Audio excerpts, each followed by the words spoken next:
Sir देखिए, जिस तरह से 12 तारीख को उस्मान हादी को बांग्लादेश के अंदर मार दिया गया, उस यूनिस गवर्नमेंट आईएसआई या डीजीएफआई ने क्या किया, पूरा का पूरा इल्जाम लगाया किसके ऊपर, हिंदुस्तान के ऊपर, हमारे आनंद के ऊपर या अवामी लीग के ऊपर। एक्चुअली मैं पिछले साल भर से कह रहा हूँ कि इस टाइम पूरे पाकिस्तान की आईएसआई या डीजीएफआई या यूनिस गवर्नमेंट का एक ही मकसद है कि किसी भी कीमत पर इलेक्शन को आगे करना, फरवरी में इलेक्शन ना होने देना।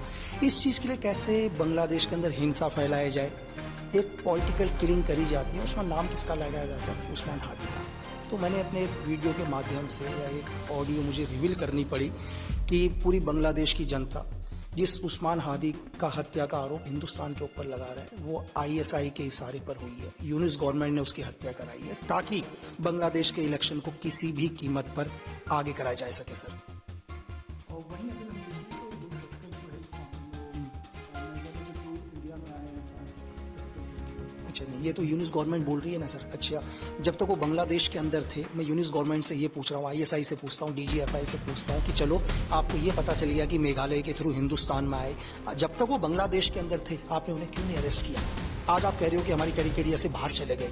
तो मैं आपको ये बताऊं कि मैं आपसे कह रहा हूं कि उस्मान हादी की हत्या आईएसआई के इशारे में करी गई है, और इस हत्या को करने के बाद आईएसआई के सिर पर हैं वो लोग। और मैं यहाँ तक भी बोल रहा हूँ कि हत्या करने वाले कोई कॉन्ट्रैक्ट किलर नहीं होंगे, चाहे इन फ्यूचर के अंदर बांग्लादेश की गवर्नमेंट, यूनिस गवर्नमेंट एक प्रेशर के तहत किसी को भी लेके आ जाती है, तो एक्चुअल में वो लोग नहीं होंगे। हत्या करने वाले कौन है? खुद आईएसआई के एजेंट्स हैं। जो देखो, थ्रेड तो हमारे को पिछले साल भर, 2 साल 3 साल से लगातार आते हैं, हजारों मेल आ गए, मेल भी हमने देखने बंद कर दिए। तो इन थ्रेटों से कोई फर्क नहीं पड़ता। देखो, एक सोल्जर है, एक स्पाई है, तो थ्रेड तो आएंगे ही।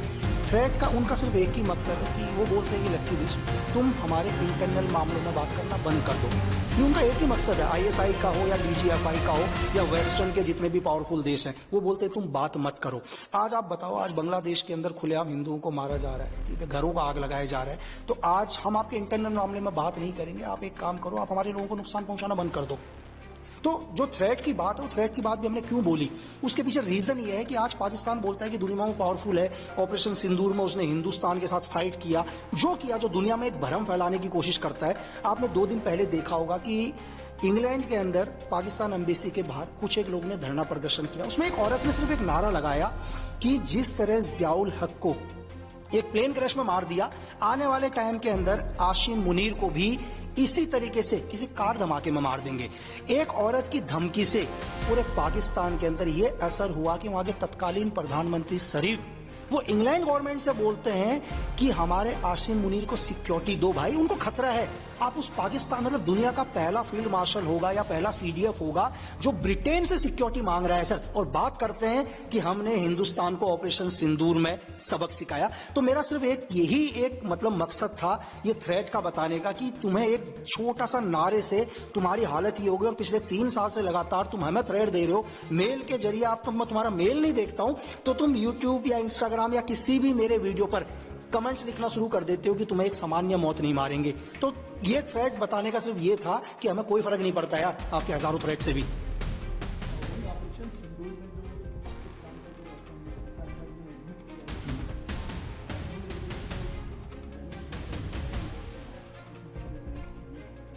जो बिल्कुल, अभी उनके डिप्टी पीएम या विदेश मंत्री इशाक डार ने भी बोला, उनकी मजबूरी हो गई सर बोलनी, ताकि वो दुनिया को ये दिखा रहे हैं, उनको पता है कि हिंदुस्तान, अब अगर इस बार इंडिया ने रिएक्शन लिया तो इस बार इंडिया नहीं रुकेगा सर। आज से पहले वो लोग बोल रहे थे कि यार उनका कुछ भी नहीं हुआ, और अब बोलते हैं कि महज 36 घंटे के अंदर 80 ड्रोन मार दिए, हमारे नूर एयरबेस को नुकसान हुआ। आज क्यों पाकिस्तान उसको बता रहा है सर? पाकिस्तान ये जता रहा है, अपनी जनता को दिखाना चाहता है, अपनी आवाम को दिखाना चाहता है कि हिंदुस्तान दोबारा कोई बड़ा एक्शन ना ले सर। तो वही हम ये भी देख रहे हैं कि पाकिस्तान में प्रेसिडेंट आसिफ अली जरदारी उन्होंने भी एडमिट किया, उन्होंने कहा कि उन्होंने एडवाइस किया था कि वो सेंटर में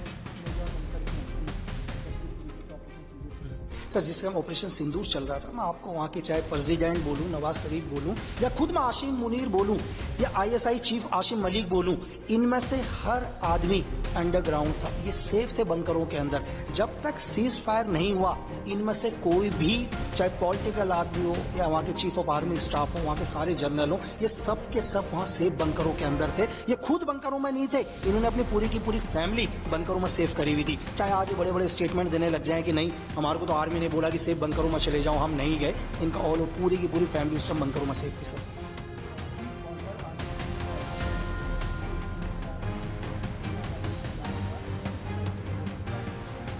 देखिए उस टाइम के जो भी हमारे देश के chief of army staff general J Singh sir रहे, या उस टाइम की जो यूपीए गवर्नमेंट रही, इनके बीच में क्या वार्तालाप हुई ये तो मुझे नहीं पता, लेकिन अगर देश के जनरल बोल रहे हैं तो कहीं ना कहीं इसके पीछे कोई तथ्य उनके पास होंगे सर।